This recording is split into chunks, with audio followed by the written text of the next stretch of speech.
कि आपको बहुत बड़ी बड़ी किताबें नहीं पढ़नी है। जैसा लोग बोलते हैं कि ये यूपीएससी और सिविल सर्विसेज महासागर है, इस टाइप का, इस सब भ्रम में न जाएं।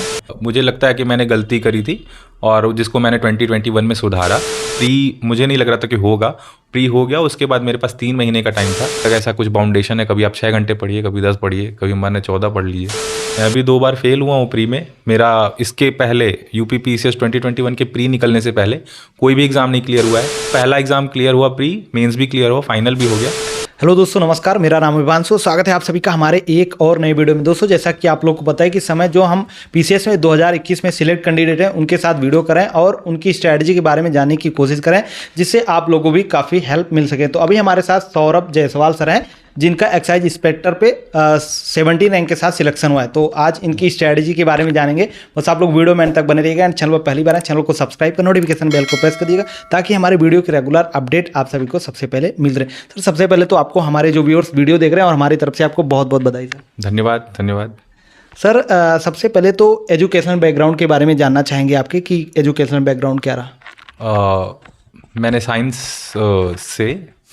स्ट्रीम से इंटरमीडिएट तक पढ़ाई की है। फिर मैकेनिकल इंजीनियरिंग में मेरा डिग्री है और फिर मैं उसके बाद नेशनल थर्मल पावर कॉरपोरेशन में नवंबर 2019 तक रहा। फिर रिज़ाइन करके मैं फुल फ्लेज तैयारी कर रहा हूँ जनवरी 2020 से। जी सर। सर, जैसे कि आप इतनी अच्छी जॉब में थे, तो वहाँ पर रिजाइन करने का क्या रीज़न रहा, इसमें आने का रीज़न रहा?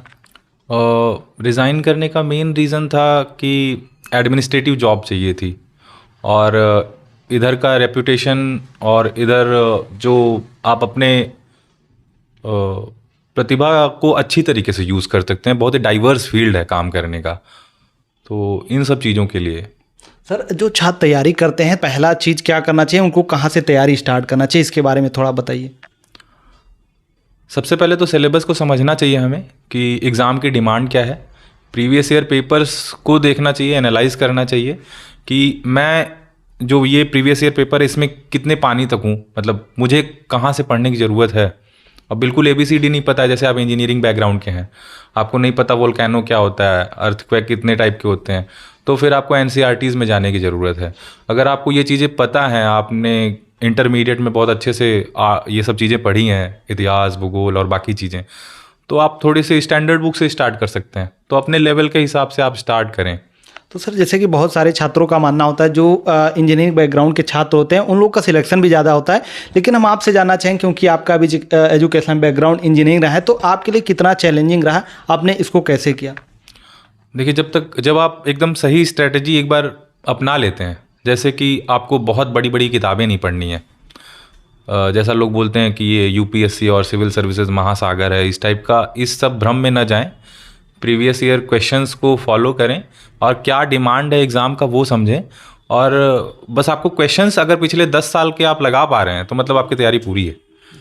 तो उसको प्रिपेयर करने पे ज़्यादा जोर दें, बजाय कि बहुत सारी किताबें खंगाल रहे हैं शुरू से लेकर अंत तक।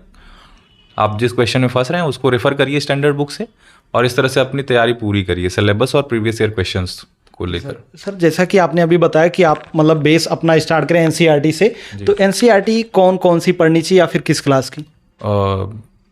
शुरू में तो मैंने 6 से 12 तक जैसे सारे टॉपर्स बताते हैं वैसे ही ख़रीद ली थी, और फिर मुझे जैसे जैसे लगा कि ये चीज़ें मेरे को आती हैं या फिर रिपीटेशन हो रहा है, तो मैंने लास्ट में क्लास 11th की ही जो जियोग्राफी हैं 2 बुक्स, उनको पढ़ा था और उनको कई बार रिवाइज़ भी किया है मैंने। लेकिन फिर लास्ट अटेम्प्ट में अभी जैसे जब मेंस मैंने दिया है तो इसमें मेरे को टाइम नहीं मिल पाया था, तो मैंने मेन फोकस मेरा यही था कि पिछले 8-10 साल के जो GS के पेपर्स हैं उसमें क्या क्वेश्चंस आए हैं वो मैं सॉल्व कर पा रहा हूँ तो ठीक है। बाकी बहुत ज़्यादा बुक्स के पीछे किसी नहीं भागना है। और स्पेशली जो प्रीलिम्स की तैयारी होती है, क्योंकि प्रीलिम्स में सबसे ज़्यादा कैंडिडेट को प्रॉब्लम आती है, तो प्रीलिम्स के लिए क्या मतलब सोर्स होना चाहिए, बुक वगैरह क्या फॉलो करना चाहिए? 2019 और 2020 के अटेम्प्ट में भी मैं प्री में फेल रहा हूँ, तो कहीं ना कहीं मुझे लगता है कि मैंने गलती करी थी और जिसको मैंने 2021 में सुधारा।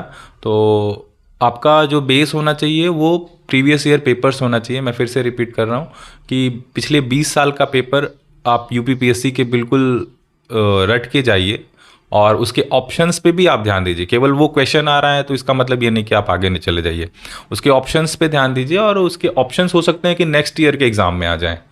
तो इस तरह से बाकायदा रिसर्च करके आप प्रीवियस ईयर पेपर्स को करें, वो बहुत ही आपको पे करेगा।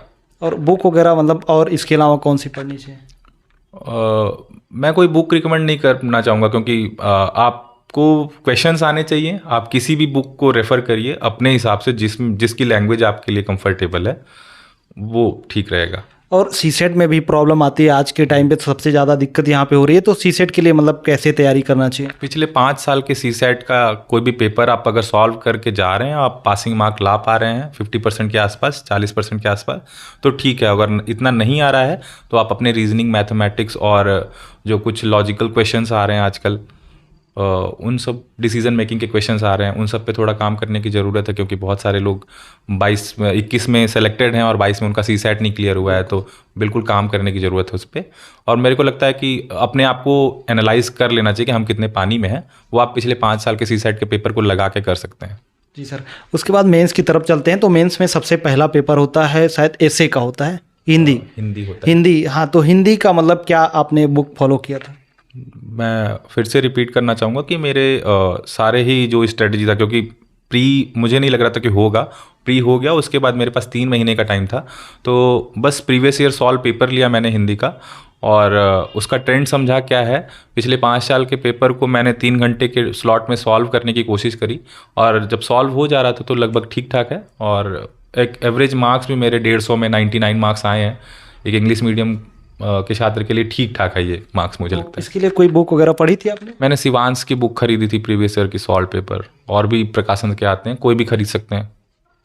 और उसके बाद एसे के लिए क्या चीज़ें करी थी? एसे के लिए मैंने पहले तो ये समझा था कि एसे लिखना कैसे है, क्योंकि हम लोगों को बिल्कुल एसे का आइडिया नहीं था, इंजीनियरिंग वालों को, कि क्या है एसे क्या नहीं। तो सबसे पहले आप समझिए कि एसे होता क्या है, और उसको समझने के बाद आप लिखना स्टार्ट करिए, बिल्कुल रॉ तरीके से कुछ भी लिखिए। फिर आप लगभग 1-2 महीने में हर संडे रख दीजिए, या किसी भी दिन कम से कम एक एसे रखने का वीक में रखिए, फिर वो चीज़ें रिफाइन हो जाएंगी लास्ट में आते आते तक। और प्रीवियस ईयर जो क्वेश्चंस आए हैं उनको एक बार लिख लें। और जो जीएस का चारों पेपर होता है, इसके लिए आपने कौन सी बुक्स पढ़ी थी? इसके लिए मैंने वही प्रीवियस ईयर पेपर्स खरीदे थे 2018 से लेके अभी तक, और यूपीएससी के अरिहंत का और भी दृष्टि का मेंस के जीएस 1, 2, 3, 4 के सॉल्व पेपर्स आते हैं, तो उसको रिवीजन किया था मैंने। बहुत सारे क्वेश्चंस जो यूपी पीसीएस में आते हैं उनको, और कुछ इंपॉर्टेंट क्वेश्चंस जो आईएएस में, यूपीएससी में आते हैं, उनको मैंने रिवीजन किया था और आंसर राइटिंग करी थी। यही मेरी स्ट्रेटजी थी। तो इसके अलावा कोई स्टैंडर्ड बुक्स वगैरह नहीं फॉलो की थी? जहाँ कहीं मैं फंसता था वहाँ, जैसे पॉलिटी में फंसा तो लक्ष्मीकांत को रेफ़र कर लिया, जियोग्राफी में फंसा तो एनसीईआरटी को, बरनवाल को रेफ़र कर लिया। पूरी तरह से मैं एंड टू एंड कोई बुक नहीं पढ़ता था। मेरा कोई क्वेश्चन फंसता था, कोई टॉपिक फंसता था, तो मैं उसको रेफ़र करता था बुक्स, बस इतने के लिए।